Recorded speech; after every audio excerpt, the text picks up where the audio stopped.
Merck Foundation conducts their 5th edition of Merck Africa Asia Luminary under the patronage of His Excellency the President of Senegal, Mr. MACKY SALL. Dr. Rasha Kellage, CEO of Merck Foundation and chairperson of the conference, welcomed the 10 African First Ladies, 15 Ministers of Health, and more than 1,000 healthcare providers and policymakers from 58 countries to open the sessions with the aim to improve access to quality healthcare solutions in the 2 continents.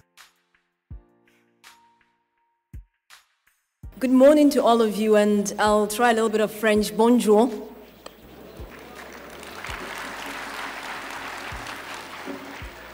His Excellency President of Senegal, MACKY SALL. His Excellency the Prime Minister of Senegal. And Her Excellency First Lady of Senegal, Madame Mariam Sall. Your Excellencies here present, First Ladies from Africa. Honorable Ministers here present. Chairman and owner of Merck, Professor Frank Starkenberg-Haverkamp, and CEO Merck Foundation, Dr. Rasha Kellage, and the other trustees who are here today, healthcare providers and policymakers, ladies and gentlemen, again, good morning, bonjour, and guten Tag. I'm trying to impress the professor.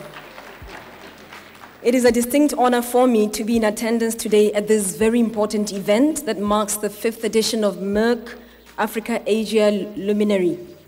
I certainly feel at home as a woman and as a mother among my colleagues, Your Excellencies, First Ladies from different parts of Africa. I recognize the privilege and opportunity I have been accorded to contribute in the discussion relating to infertility. It is the first time that Botswana is participating in such an event. And once more, I thank the organizers for extending this invitation to us. So you didn't forget us completely there, Raja. Thank you. Distinguished guests, we are aware that Merck Foundation extends support to a number of areas: cancer care, diabetes, high blood pressure, and infertility. Amongst the issues that will be deliberated on over the next 2 days is the issue of infertility. As First Lady and as a woman, a sister, a mother, I am in full support of Merck's campaign, More Than a Mother, whose initiatives aims to provide medical education and training and to further support governments to define policies to improve access to safe and effective fertility care, while also addressing stigmatization and social suffering of infertile women. This campaign is critical for both my country and Africa at large, because infertility remains an issue globally affecting both men and women. But we know how it is the women, particularly in our African setting, bear the bulk of the social and emotional burden when there's an inability to conceive. So we are always blamed. In my country, Botswana, although there's no recorded official statistics, fertility practitioners estimated to be around 15%.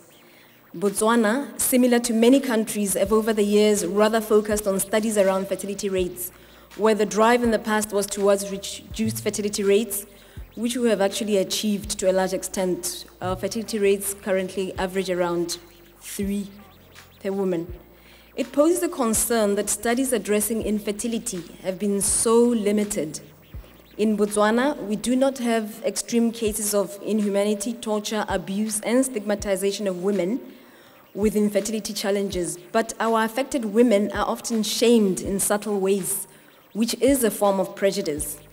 For the single woman, a typical single woman, her friends pressurize her on why she's not having children. Her own family, including parents, would question her in a subtle manner on why she's delaying childbearing. You'll hear these whispers around 22 or so, then you'll get the pressures. More so when you're in your 30s. Her partner would also, in some cases, demand a child before marriage. All these place in tremendous pressure on women, leading to reduced self-esteem, self-worth, and adequacy as a woman. A large number of women still view the completeness of a woman as being substantiated by being a mother, which should not be the case. And for the married woman, The couple has pressures from both sides of the family, her family and her in-laws, where in our setups, in-laws are a major part of our family. The husband would also blame the woman, in extreme cases would bear children under the small house arrangement. All these pressures, similar to the case of the single woman, lead to negative feelings. In my country, if a couple fails to bear children, automatically society continues to place blame solely on the woman, although it may actually be the man's problem too.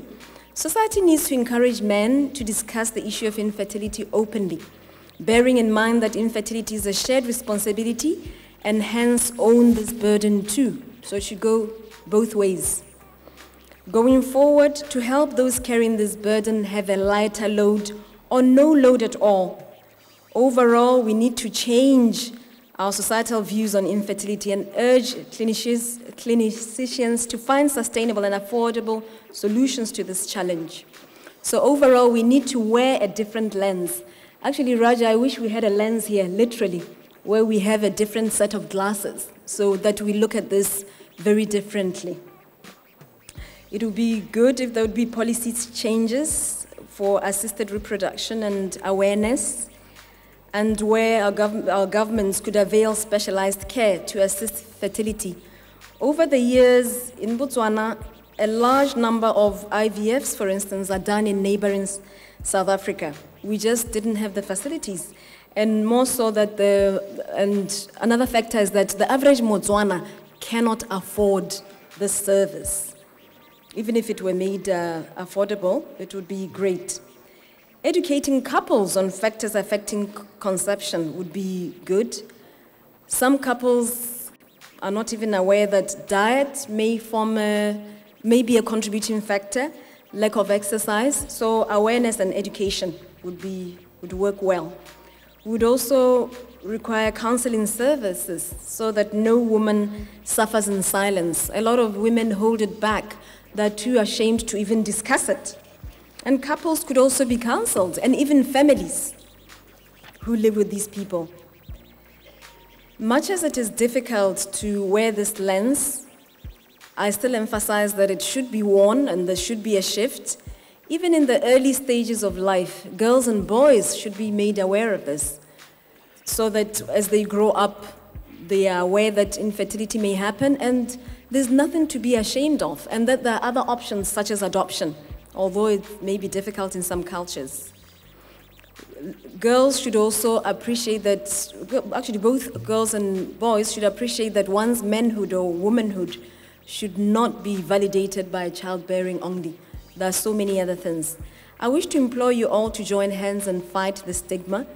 And once more, I congratulate Merck on attaining its 35th anniversary and the Merck Foundation on its first. I thank you all for your attention. Merci beaucoup.